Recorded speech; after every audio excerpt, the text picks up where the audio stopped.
창세기 32장 24절에서 32절에 있는 말씀입니다. 야곱은 홀로 남았더니 어떤 사람이 날이 새도록 야곱과 씨름하다가 자기가 야곱을 이기지 못함을 보고 그가 야곱의 허벅지 관절을 치매 야곱의 허벅지 관절이 그 사람과 씨름할 때 어긋났더라. 그가 이르되 날이 새려 하니 가게 하라. 야곱이 이르되 당신이 내게 축복하지 아니하면 가지 아니하겠나이다. 그 사람이 그에게 이르되 내 이름이 무엇이냐. 그가 이르되 야곱이니이다. 그가 이르되 내 이름을 다시는 야곱이라 부를 것이 아니요 이스라엘이라 부를 것이니 이는 내가 하나님과 및 사람들과 겨루어 이겼음이니라. 야곱이 청하여 이르되 당신의 이름을 알려주소서. 그 사람이 이르되 어찌하여 내 이름을 묻느냐 하고 거기서 야곱에게 축복한지라.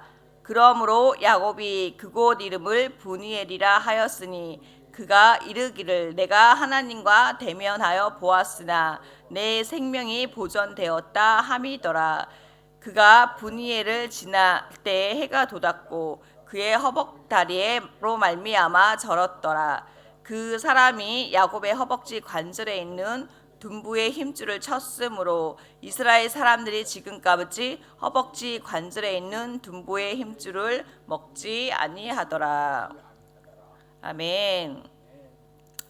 오늘 본문의 말씀을 통해서 또 야곱에서 이스라엘로 정체성의 확인이라는 제목을 가지고 여러분에게 하나님의 은혜를 함께 나누고자 합니다.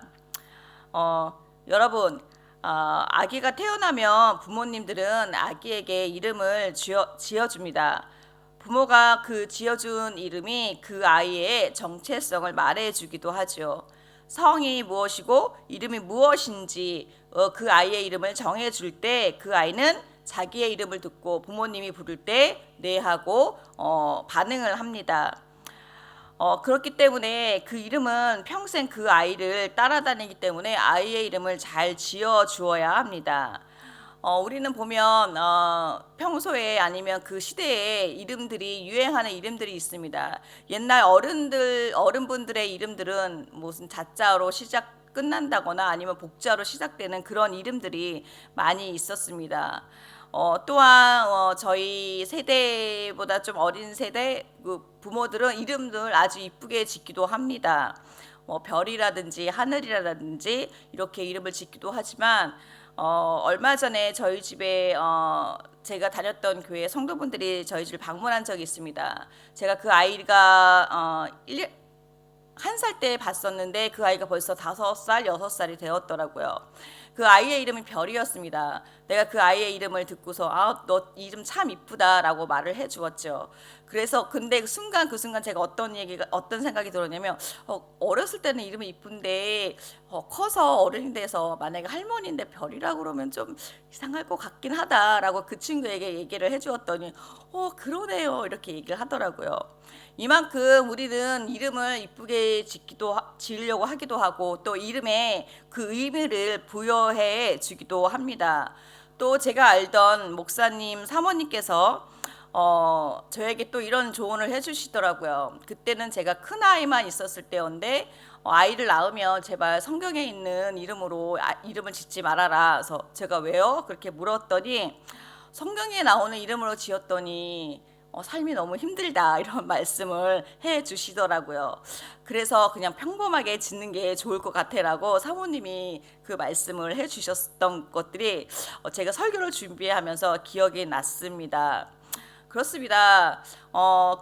우리는 옛날 어른분들은 저희들에게 어떻게 얘기했냐면 그 이름이 그 사람의 어떻게 살아가는지 또 그 이름을 따라서 그 자녀가 그 사람이 성장한다라는 얘기를 많이 들었던 것 같습니다. 그래서 이름이 중요하기 때문에 저도 제가 새 아이의 자녀의 엄마이지만 저도 아이의 이름을 정말 신중하게 지었습니다. 한국 이름은 큰아이는 하영이, 둘째는 하람이, 셋째 이름 하경이라고 한국 이름을 지었었는데 아시다시피 하자로 시작되는 것은 하나님에 대한 의미가 있지 않겠습니까? 그래서 큰아이의 하영이는 하나님께 영광을 돌려라 이렇게 의미로 지었고 둘째는 아들인데 하람이라고 지었더니 저희 남편이 이 뜻이 뭐야? 이렇게 물어보더라고요. 그래서 하나님의 람보야? 막 이렇게 얘기를 하더라고요. 그래서 제가 그건 아니고 하나님의 사람이라는 뜻을 가지고 있다. 그런 의미에서 하나님의 사람으로 살아라. 이렇게 제가 이렇게 그렇게 얘기해 준 적이 있습니다. 그리고 막내는 하경입니다. 하나님을 경외하며 살아라. 이렇게 이름을 지을 때 그 뜻을 생각하며 짓기도 합니다. 저의 이름은 김효정입니다. 효정, 저는 제 이름 너무 싫었어요. 좀 너무 촌스럽고 조금 너무 많더라고요. 제가 어렸을 때 효정이라는 이름이 너무너무 많았어요. 그래서 제 이름이 싫었어요. 제 이름은 또 옛날 분들이 저의 이름을 지었을 때 한자로 많이 짓잖아요. 근데 저의 한자 이름은 효자는 효도할 효의 바를정입니다. 부모님께 바르게 효도하라는 그런 의미로 지지 않으셨나 그렇게 생각이 되어지는데, 그것처럼 저는 솔직히 말하면 멀리 호주에서 한국이랑 멀리 떨어져 있어서 부모님께 효도는 잘 못하지만 그 바를 정자처럼 바르게 살아야지 않았나라는 그런 생각을 또한 한번 해보게 됩니다. 이렇게 이름은 내가 누구인지, 내가 어떤 사람인지에 대한 그런 정체성을 알려준다는 것입니다. 오늘 본문에 나오는 야곱의 이름도 그 야곱에 대한 정체성이 있습니다. 야곱은 쌍둥이 동생입니다. 여러분도 알다시피 야곱의 형은 에서입니다. 야곱의 형 에서와 함께 태어났을 때 야곱은 에서의 발꿈치를 잡고 태어났습니다. 야곱의 이름의 뜻이 무엇이냐면 발꿈치를 잡는 자, 움켜잡는 자, 빼앗는 자라는 뜻을 가지고 있습니다. 야곱은 이렇게 자신의 이름의 뜻처럼 형 에서에게서 장자권과 아버지를 속여서 장자의 축복을 빼앗았습니다. 그런데 왜 야곱은 형의 장자권과 축복권을 빼앗으려 했을까요? 야곱이 원해서 빼앗은 것일 수도 있겠지만 이것은 이미 하나님이 계획 안에 이루어져 있었다는 것을 말씀을 통해서 알게 되어집니다. 하나님께서는 이미 리브가에게 태중에서부터 야곱을 택했다는 것을 말해주고 있습니다. 리브가가 임신했을 때 하나님께서는 리브가에게 이렇게 말씀하셨습니다. 창세기 25장 23절을 보시면 두 국민이 내 태중에 있구나. 두 민족이 내 복중에서 나누이리라. 큰 자가 어린 자를 섬기리라. 라고 이렇게 하나님은 미리 리브가에게 말씀해 주었다는 것입니다. 이 하나님의 예언은 야곱보다 에서를 먼저 선택했다라는 것이 아니라 야곱을 먼저 선택했다라는 것을 보여주는 것입니다. 즉 하나님의 주권적인 계획 속에서 장자의 축복을 받는 것이 이미 야곱을 통해서 예정되어 있었다는 것을 말해주고 있습니다. 사실 에서와 야곱은 또한 편애하는 두 부모님 밑에서 자란 것을 우리는 볼 수 있습니다. 아버지인 이삭은 에서를 더 좋아했으며 어머니인 리브가는 야곱을 더 사랑했습니다. 사실 야곱이 오늘날로 말하면 형에게는 너무 얄밉고 또한 밉게 행동했을 것이고, 또 아버지를 속였던 그런 모습을 볼 때 야곱의 행동은 그리 적절하지 않은 것이 아닐까라는 것도 생각해 보게 되어집니다.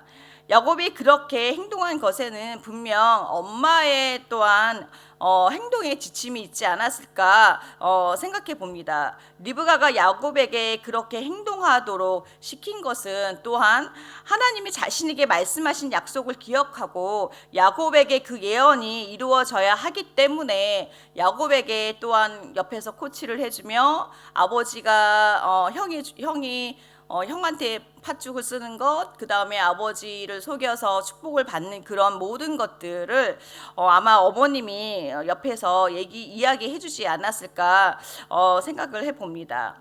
이렇게 야곱은 형 에서에게 팥죽으로 장자권을 샀고 또한 아버지를 속여서 장자의 축복을 대신 받게 되어집니다. 그런데 여기에는 영적인 비밀이 있습니다. 야곱의 욕심으로 인해서 형 에서의 장자권을 원해서 빼앗을지라도 장자만이 가질 수 있는, 또 에서는 자신의 장자권을 가질 수 있는 그 소유권을 소홀히 했다는 것입니다. 에서는 자신의 장자권을 가볍게 여겼습니다. 창세기 25장 34절을 보시면 에서가 장자의 명분을 가볍게 여김이었더라라고 말씀하고 있습니다. 반면 야곱은 장자권의 중요성과 그것이 지닌 영적인 유상이 무엇인지 알았다는 것입니다. 비록 자신의 수단이 치밀하고 나빠 보일지라도 야곱의 행동은 장자권의 영적인 가치를 알고자 하나님께 간절함이 있었다는 사실을 알 수 있습니다. 야곱의 행동이 그리 좋아 보이지는 않았지만 그러한 야곱을 통해서 하나님은 하나님의 언약과 그분의 백성으로 살아갈 수 있도록 그들에게 하나님의 백성이라는 정체성을 심어주기 위해서 야곱에게 그렇게 하지 않았을까라고 생각해 봅니다. 오늘 본문에 또한 야곱이 약복강에서 하나님과 씨름하는 장면을 통해서 우리는 또한 우리의 신앙의 여정을 돌아보아야 할 줄 믿습니다. 이 사건은 야곱의 인생에서 가장 극적인 순간 중에 하나이며 우리의 삶에서 기쁜 영적인 교훈을 준다고 봅니다. 왜 야곱은 하나님과 씨름하여 이기려고 했을까요? 그리고 이 사건이 오늘날 우리에게 주는 영적인 메시지는 무엇일까요? 첫 번째로 야곱의 씨름은 하나님께 축복을 갈망한 것이었습니다. 본문 창세기 24절에 보면 야곱은 홀로 남아 있었고 어떤 사람이 날이 새도록 그와 씨름을 했다고 합니다. 여기서 어떤 사람은 하나님의 현년이라고 말하는데 이는 하나님께서 사람의 모습으로 나타나신 것을 표현한 것입니다. 야곱은 그의 인생에서 처음으로 홀로 남아 하나님과 대면했을 뿐만 아니라 하나님을 직접 그곳에서 만난 것입니다. 이 홀로 남음은 우리의 믿음과 신앙에서 아주 중요한 포인트입니다. 홀로 있다는 것은 외롭고 두려운 것입니다. 야곱은 자신의 가족과 남은 사람들과 홀로 떨어져서 자신의 가족들을 또 강 건너의 편에 두고 자신 혼자 홀로 남아 있었습니다. 야곱은 외삼촌 집에서 지냈던 그 긴 세월 동안 하나님을 진심으로 만나지 못했습니다. 하나님이 계시다는 것은 알았을 것입니다. 분명 리브가 어머니가 하나님에 대하여 말을 했을 테니까요. 그러나 그의 외삼촌 집에서 그는 경제적인 부를 축적하고 경제에 능한 사람이 되었었죠. 그리고 그때가 되어 그는 다시 고향으로 돌아와야 하는 상황 속에서 하나님과 씨름해야 하는 상황에 처해 있다는 것이었죠. 그런데 고향으로 돌아가는 길에 그는 두려움이 갑자기 엄습했습니다. 자신의 인생에서 많은 부를 누리고 가졌지만 그에게 풀리지 못한 문제가 있었습니다. 그것은 바로 두려움이었습니다. 형에 대한 두려움이었습니다. 그 두려움은 그를 앞으로 가지 못하게 했고 또 비로소 그 두려움을 통하여 하나님을 찾게 되는 상황이 되었던 거죠. 그게 바로 그가 홀로 있을 그런 상황이 처해졌다는 것입니다. 본인이 홀로 있을 때 하나님을 야곱은 찾았다는 것입니다. 그렇습니다. 우리는 때로 하나님과의 깊은 만남을 위해서 나의 주위 사람들과 조금 떨어져 있어야 할 때가 있다는 사실입니다. 바로 그때가 하나님과 씨름하며 깊이 만나는 시간인 것입니다. 여러분들도 때로는 그럴 때가 있지 않았습니까? 갑자기 나를 둘러싼 사람들과 멀어지고 나 혼자 있을 때 말입니다. 그때가 바로 하나님과의 깊은 교제의 시간인 줄 믿습니다. 그 시간이 여러분에게 축복의 시간이 되는 줄 믿습니다. 여러분이 하는 일이 다 잘 될 것 같은데 무엇인가 삐걱거리며 안 되는 것 같은 순간이 있다면 바로 그때가 홀로 하나님과 만나야 한다는 사인인 줄 믿습니다.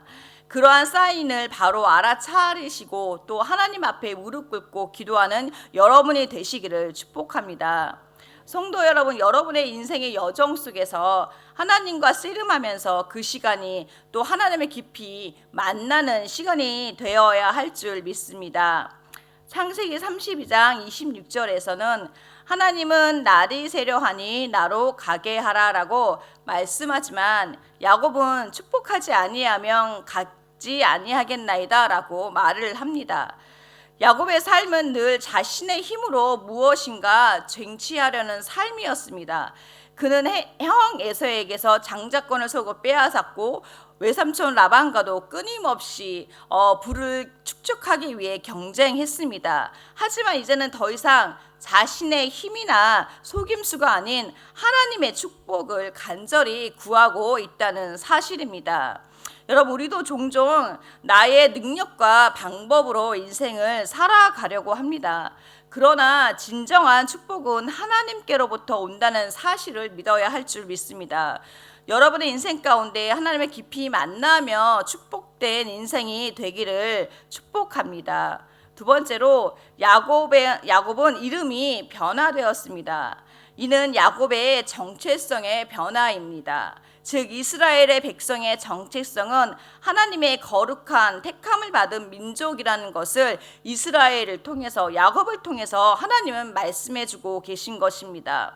창세기 32장 27절을 보시면 하나님은 야곱에게서 내 이름이 무엇이냐라고 묻습니다. 이 질문은 하나님께서 그의 이름을 모르셔서가 아니라 야곱 자신이 누구였는가를 묻고 또 자신이 어떤 사람이었는지를 알게 하는 질문이라는 것입니다. 여러분, 야곱이 어떤 사람이었습니까? 형 에서에게서 장자권과 축복을 빼앗은 자였습니다. 야곱의 이름의 뜻은 아까 초반에 말씀드렸듯이 빼앗는 자, 속이는 자입니다. 이러한 하나님의 질문에 야곱은 자신이 어떠한 자라는 것을 더 이상 속일 수 없었던 것입니다. 그의 정체성은 바로 빼앗고 속이는 자라는 것을 더 이상 하나님 앞에서 부인할 수 없었던 것입니다. 야곱은 자신의 정체성을 인정하고 하나님 앞에 나아간 것입니다. 야곱은 자신이 어떠한 자인지 분명히 알게 되었을 때 하나님 앞에서 몸부림칠 수밖에 없다는 사실을 우리는 말씀을 통해서 야곱의 행동을 통해서 우리는 보게 됩니다. 그러자 하나님께서는 창세기 32장 28절에 내 이름을 다시는 야곱이라 부를 것이 아니요 이스라엘이라 부를 것이니 이는 내가 하나님과 및 사람들과 겨루어 이겼음이니라 라고 말씀하십니다. 여러분, 이스라엘의 뜻은 하나님과 겨루어 이긴 자라는 뜻입니다. 이것은 단순히 쓰름에서 이겼다는 의미가 아닙니다. 오히려 자신의 꺾임을 통해 자신이 누구인지 자신을 바로 볼 줄 아는 눈이 생겼다는 것입니다. 여러분, 이것은 그의 인생의 여정 가운데서 하나님의 눈으로 자기를 바라보고 하나님을 영적으로 볼 수 있는 눈이 트이게 되었다는 것입니다. 하나님은 야곱의 이름을 바꾸심으로 그의 정체성을 바꾸시고 또한 그에게 새로운 사명을 주셨습니다. 여러분, 우리는 이 시대를 살아가는 그리스도인입니다. 여러분은 그리스도인이라는 정체성을 가지고 살아가고 계십니까? 말로만 말하는 그리스도인이 아니라 믿지 않는 사람들에게 당당히 나는 예수님을 믿는 그리스도인이라고 말하는 그런 여러분이십니까? 또한 교회 밖에서 그렇게 당당하게 그리스도인이라고 말할 수 있는 여러분의 그런 정체성이 있습니까? 현대를 살아가는 우리는 점점 하나님을 믿는 것이 죄인 같고 교회를 다닌다고 말하는 것이 또 왠지 부끄럽고 또 교회를 다닌다고 말하면 안 될 것 같은 그러한 시대, 세상에 살고 있게 되었습니다. 이러한 세상에서 우리는 분명하게 하나님을 믿고 예수님을 그리스도라고 고백하며 살아가는 성도 여러분이 되어야 할 줄 믿습니다. 여러분이 믿는 하나님이 거짓이 아니라면 당당하게 나는 하나님을 믿는 그리스도인이라고 말하는 것이 우리의 정체성인 줄 믿습니다. 하나님의 자녀로 살아가는 것이 부끄러운 것이 아니라 우리가 하나님의 자녀임을 오히려 자랑해야 할 줄 믿습니다. 세 번째로 야곱의 환도뼈의 상처는 은혜의 표적이었습니다. 하나님은 야곱의 환도뼈를 치셨고 야곱은 쩔뚝거리며 걸어가야 했습니다. 이 상처는 야곱에게 있어서 평생 지워지지 않는 표적이었습니다. 그러나 이 상처는 단순히 아픔이 아닌 은혜의 표적이라는 사실입니다.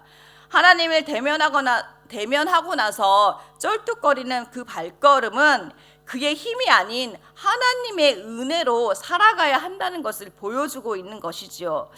야곱은 창세기 32장 30절에서 그곳의 이름을